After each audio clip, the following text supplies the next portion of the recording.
শনিতেই আছড়ে পড়তে চলেছে ফেঞ্জল। এ যাত্রায় বাঁচলো বাংলা, কিন্তু সাইক্লোনের তাণ্ডব তামিলনাড়ুতে শুরু হওয়ার আগে থেকেই বাংলা একেবারে বৃষ্টি বিপর্যস্ত। বিকেলের মধ্যেই সাইক্লোন ফেঞ্জল আছড়ে পড়তে চলেছে তামিলনাড়ু উপকূলে। ইতিমধ্যেই চেন্নাইয়ে তুমুল বৃষ্টিপাত, পুদুচেরিতেও বৃষ্টিপাত হচ্ছে। মৌসুম ভবন বলছে সন্ধ্যায় আছড়ে পড়বে ফেঞ্জল ঘূর্ণিঝড়।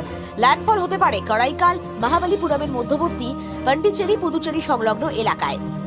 ল্যান্ডফলের সময় ঝড়ের গতিবেগ থাকবে ঘন্টায় 90 কিলোমিটার এবং পুদুচেরি থেকে এখন প্রায় 150 কিলোমিটার পূর্বে, চেন্নাই থেকে 140 কিলোমিটার দক্ষিণ পূর্বে অবস্থান করছে এই ঝড়।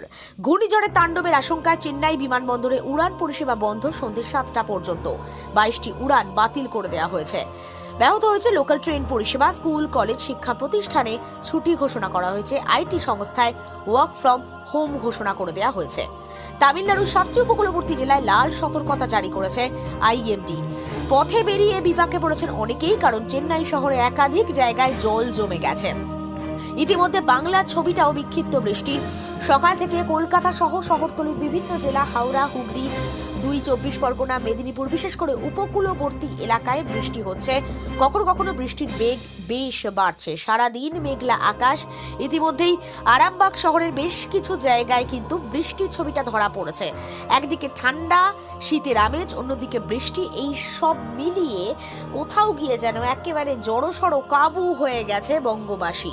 সেই ছবিটাই সার্বিকভাবে তুলে ধরার চেষ্টা করলাম আমরা নিউজ বাংলাদেশের পর্দায়।